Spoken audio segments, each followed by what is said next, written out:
As soon as I could articulate my choices, I chose to paint my childhood bedroom blue. Looking back, it is clear that this decision was made in favor of the gender I wished to claim. Books and loose papers filled with doodles covered the floor, one thing that has never changed.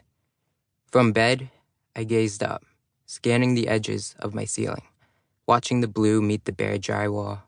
My body was engulfed by the tangled mess of superhero blankets as my pupils ran laps around the whites of my eyes, cycling through the routine in hopes it would shift my focus from the constant ringing in my ears. It was an eerie pitch, distant, yet close, seeming to emanate from my mind. At times, I wondered if the incessant noise was my own subconscious, passing on a message. Its voice kept me awake, encouraging my futile attempts of translation. Enough, I thought, swinging my small legs over the side of the bed. I've never had much patience, although I have learned there are pros to this con. Letting my body drop the short distance from the bed to the ground, I walked down the hallway to my parents' bedroom. Every year, my parents insisted on hanging my sister's and my school photos down this path. Passing them that night, I felt my own eyes follow me, bright from the moonlight. My mom always advised us to sport our favorite shirt each year on picture day. Screw formality, she said.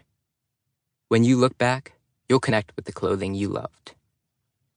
Naturally, I chose to fill my frames with baggy Spider-Man t-shirts. Empowered to be in clothes I connected with, my smile was genuine.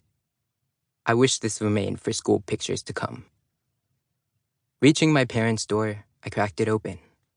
"Mommy," I said, rubbing my eyes as they adjusted to the light. "Rachel, why are you awake? What's wrong?" She rushed over and crouched down so we were eye to eye. My mom always tried to treat us as equals. "My ears are ringing," I heard myself say.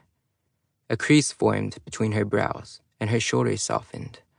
"I thought the ringing would have stopped after a week, but I'll take you to the ear doctor tomorrow morning, just to be safe. Okay?" "Okay." I hugged her hard and retreated to my blue room. The sky was an empty blue that morning as we sped down the highway toward the Hershey Hospital. I watched the telephone poles pass, eyes darting back and forth, saturated fields of green blurring outside my window. We approached a huge billboard with bright blocks of colors and candy-themed cartoons smiling down at us. It read, "Welcome to Hershey, the sweetest place on earth."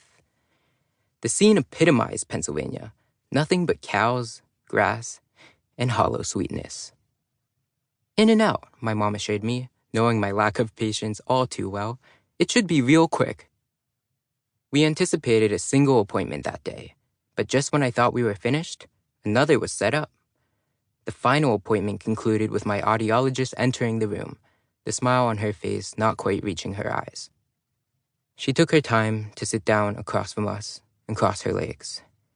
When her eyes finally met my mom's, she waited a beat and said, "Your daughter seems to have a progressive hearing loss."